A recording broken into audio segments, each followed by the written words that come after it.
You probably have heard the advice, if you want to be in a relationship, don't be. Or if you want to get married to someone, don't want that. Oh wait, I'm sorry, only men get told those types of advices. You, as a man, should not want to have a relationship if you want. You should not desire kids, because it's her choice. Might as well say, don't eat food if you are hungry, and don't drink water if you're thirsty. That said, I also want to be clear about something. I am not a feminist. Never was, never going to be. But I do love women to bits, and I'm not talking about preference-wise. Let's just say, I've been through stuff, and women weren't the ones who put me through that, hence my opinion of women. I rather focus on my actions than to only care about what label I put on those deeds, if that makes sense. But anyhow, men get told those things, especially in today's world, is because they actually are supposed to be the ones who chase women. They're supposed to be the ones who approach women. They're the ones who's supposed to ask her out. They're the ones who's supposed to get clues and guess what she's thinking, and so on. But what do women get told now? I know, many will think of the times when women were getting told to wear the iron cage around their body and choke themselves to death. I empathize with those women, but times are different, and people tend to change with those times. And it is not surprising if those changes and change times are not always the best thing for everyone in the unequal society. But first, please, like, share, comment respectfully, and consider subscribing to the channel. Theory of 1110. You probably have never heard of this theory, because I just made it up. But it actually works, or at least it will make you understand why as a woman, you couldn't find the worthy man for yourself. Why did you get in toxic relationships? Or why no man has approached you in these recent times in your life? For us to understand this theory, first we have to understand the simple fact that men and women live different lives. Hence they suffer from different things that happen to them. Not all sufferings are physical, nor they can be said, heard, and understood by all people. Sometimes the best things people can do is to suffer in silence. Hence, I'm going to have to generalize and give hypothetical examples at times, so that I could cover as many people as possible.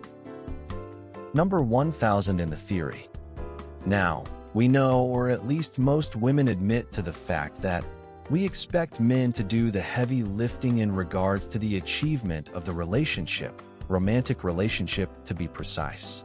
Feminism has existed for a long time, and yet, we haven't really achieved the true gender equality.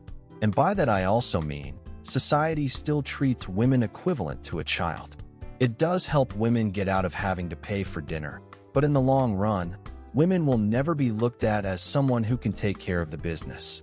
I mean, if woman is saying that she's equal to men in every possible way, but then want to get treated like a toddler, that'll be a big setback for feminism, in my opinion. But that's where 1000 number comes in. 1000 is an imaginary, presumptuous number of people, or men specifically, that an average woman will interact with. That could have been her romantic partners or lovers. Now, I know it's a big number, but just think about the fact that how many male childhood friends, classmates, study partners, project partners, co-workers, family friends, women have in their entire lives. And this is presumed number for the sake of the theory anyways. But these all men are the mixed batch of the good, the bad, and the ugly. They could be the repulsive, the most narcissist, arrogant, but also flawed, imperfect with some manageable issues. Someone that can make you feel like, I can fix him. Or they could just be so perfect that they might end up giving you self-esteem issues, just by existing and being themselves, right? For better understanding, think of these 1000 men in any woman's life as plentiful of apples on the tree. Those apples are fresh, juicy, attractive, and my God, you want to put them in your mouth. Apples, I mean. However, just like I said, those apples are on the tree. No one has plucked them yet. No one has touched them. There is no blunt force trauma to their fresh fruit bodies. But woman has to do the extra work and put in the effort to get those apples. Those apples are not going to be found where the woman is. They are high-quality apples. You'll only find them at high-quality places. Those places are trees. But there is a problem. Ask yourself, and really be genuine when asking. How many of the women you know are actually proactive enough to just go for what they want, especially in regards to dating? How many women that you know went to a bunch of men and were willing to get rejected thousands of times in order to be in one healthy, loving, lifelong relationship? Probably very, very few women. Or you could be that unicorn who could never find like-minded ponies, right? If any woman really wanted to be in a healthy relationship, why would she not take the control of her own life and choices by choosing one partner among thousands of people? By not choosing from those 1,000, women actually give away all the right to choose the partner for themselves. If you don't believe me, here's the next point. Number 100 in the theory. Now, from here on, things get interesting. Women who think, and by that, I mean most women, because I know for a fact, it feels good to get some validation. All I say is, I'm a man and I would feel like my heart will be detached and drop in my ass if someone were to say, "You look nice today," but then they ask me how's my job going in city I never been to in my life, and then the realization that I have. They're thinking I'm somebody else. But back to the theory. Out of 1,000 men that just exist around women in their entire lifetime. And to remind you, the number is an assumption. I know most women of my generation wouldn't even have a pair of two loving friends to support their fetish for vampire fantasy romance kink. Women are cats and men are dogs. I personally saw more dogs repopulating the planet and streets than cats. But then again, mostly cat owners tend to be women, and I heard women earn 6 figures now. It's not hard to imagine cats having luxurious hanky-panky rooms where they do the deed behind the curtains. Dang it. Just flashed video in my mind of Chihuahua dry humping the stuffed animal 3 times its size. Probably dogs are going to be dogs, even behind closed doors. But it doesn't change the fact. Men are outspoken about their desires more so than women. Let's get back to the theory. 100 in this theory is the number of men that will approach a woman. At the beginning, we compared men with apples. It also made sense to compare good men to the apples attached to the tree. Those are clean apples, not dented, bruised up, filthy, or part of some economic system. But if anyone wants those apples, they have to do the heavy lifting. In this case of 100 men, or rather 100 apples, they themselves have approached you. Think of those 100 apples as things that women order on some online scam website. Now by default, the woman has willingly given up the control she had in regards to picking and choosing the apples herself.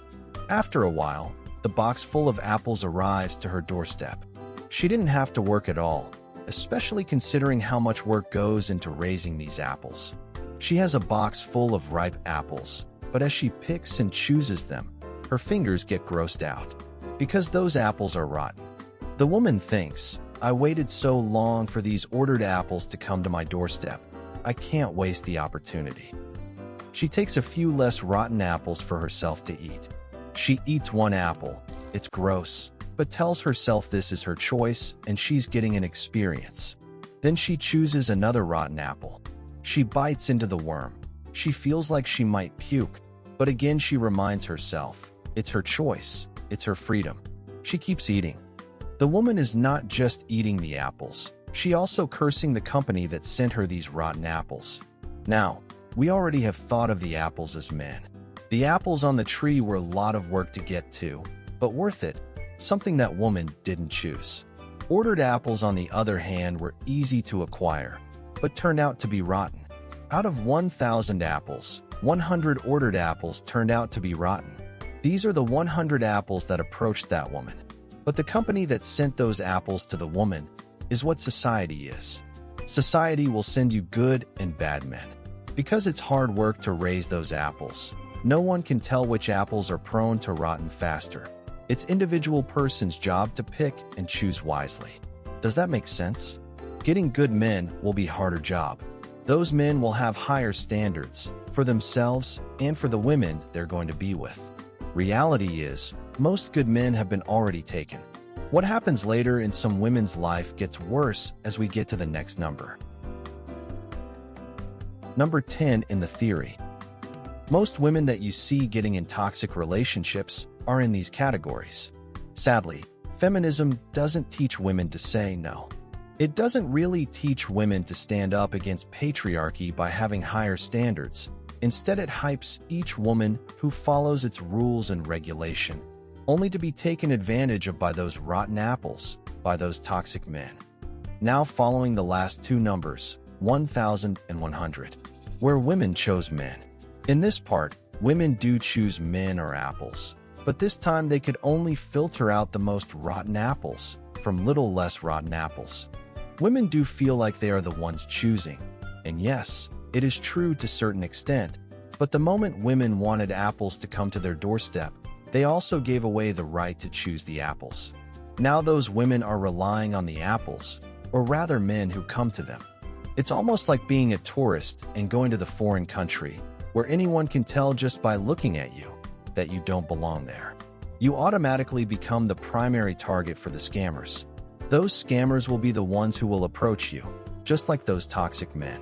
But if you want high-quality material, you will have to find the official store, then have to walk the distance, then enter the store, then after screwing your social anxiety, you will have to ask for what you want. In this way, you will be the one to make each and every decision with your gut feelings and experience. But also, it wouldn't even hurt as much if it doesn't work out. At least you made your own choice in the end. To summarize what we talked about in the video, theory of 1,110.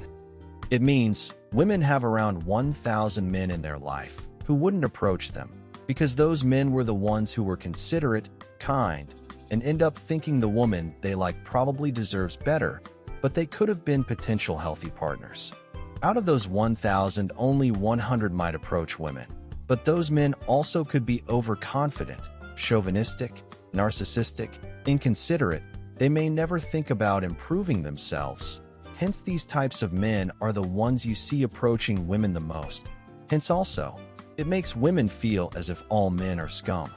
Then out of those 100 approaching men, women choose 10 men. That make women feel like they are choosing. But if those men wouldn't have chosen those women in the first place, would those women have any choice in the matter? This is the reason why women keep getting in similar toxic relationships, keep meeting same type of men, because women are not choosing anything. It's just an illusion which was created by patriarchy, who suffers because of that illusion. So here it is. This is the reason why most women can't find the right man in their first or even 10th go. I'm really sorry if I offended you.